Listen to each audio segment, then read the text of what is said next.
of all, we're here to talk about golf tournaments.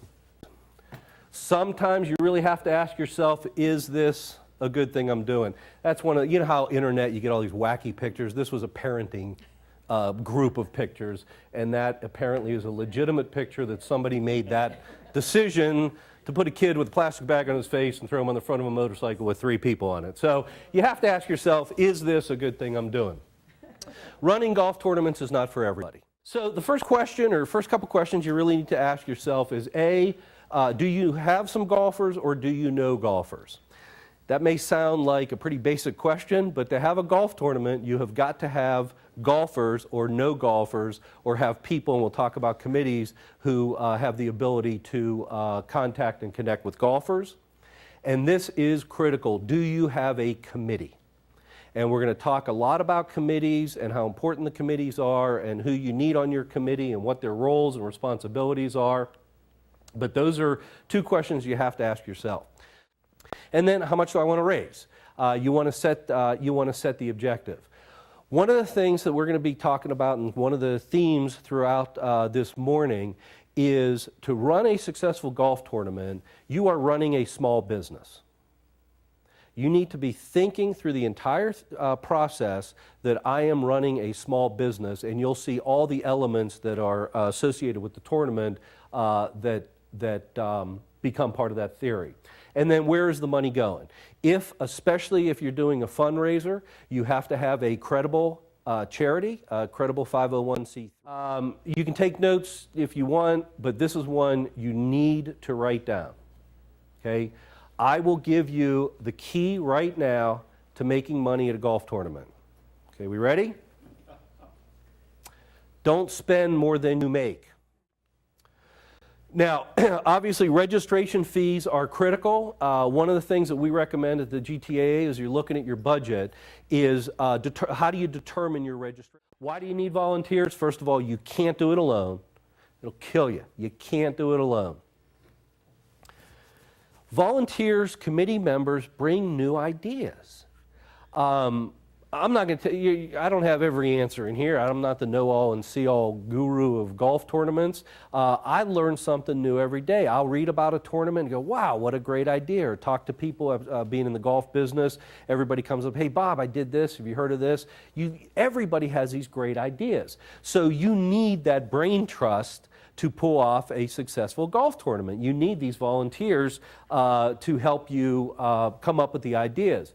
In addition, as we're going to talk about, the other theme besides you're running a small business is how important contacts and relationships are in pulling off a golf tournament.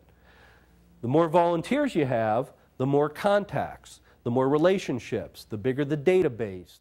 Now, volunteers are going to be kind of a second level. You're running a business. So the committee's your department heads. We're going to call them committee chairs, and we'll talk about who you need. But these are your department heads.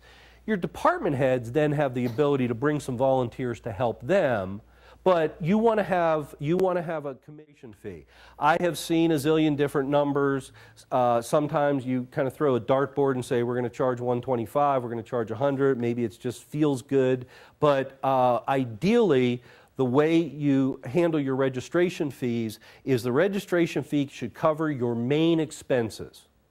So I've got paying $70 to the golf course for a round of golf. I'm going to have a little continental breakfast. We're going to have a little lunch. So that's maybe 25 or 30 bucks a head. So I'm in for 100 bucks.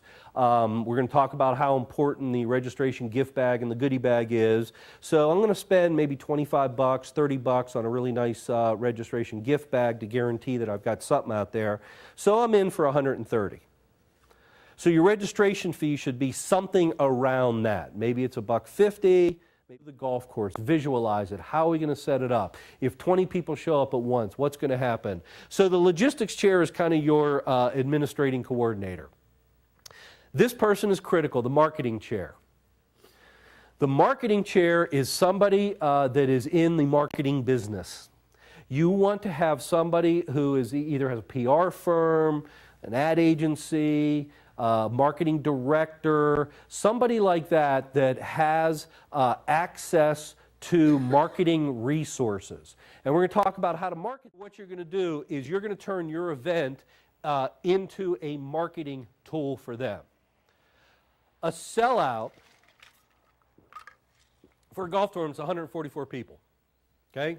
Well, Mr. Sponsor, you know what? I got this great charity. All I'm looking for is $2,500 or $5,000 for a sponsorship. And you know what? For $5,000, I'm going to put a sign on a hole, and 144 people are going to see it. Yeah. Okay. Or they go, you know what? I could drop $5,000 on KTAR and expose my business to 45, 50,000 people. I could drop $5,000 on 3 different small ads in the Phoenix Business Journal and expose my business to a lot more people. So what we need to do is figure out how can we turn this thing into a marketing event and make it a marketing tool so these people are getting their return on their investment. So the way you do that is you come up with a target market. You want to choose the best value, not the cheapest. You want to use Tonto Verde. Thank you very much. On to the next slide. Was that good? Was that good? Okay, so I've now, vendors, I've done my pitch. Tonto, we did my pitch. Obviously, this is one of the reasons that we're here, and we want to bring you here, and Tonto Verde has been so wonderful to sponsor golf for us and breakfast and lunch in the room, is we are hoping that you fall in love with this facility like I have. We're going to give Tonto Verde an opportunity to talk a little bit more at the end about their facility, but obviously one of the reasons that we're here is we wanted to bring you out here so you could see this gorgeous facility and consider doing your golf tournament here at Tonto Verde. Okay, hole number 5, choosing the right format. Formats can make or break your event. There are a number of different types of formats to choose from. First, you need to determine, like we talked about early, what's your objective? What are you trying to accomplish? Is this a fundraiser? Is it strictly entertainment? Is it a social event? Is it a marketing event? Some formats get you more participation, and actually some formats can generate more money, and we'll talk about the different formats.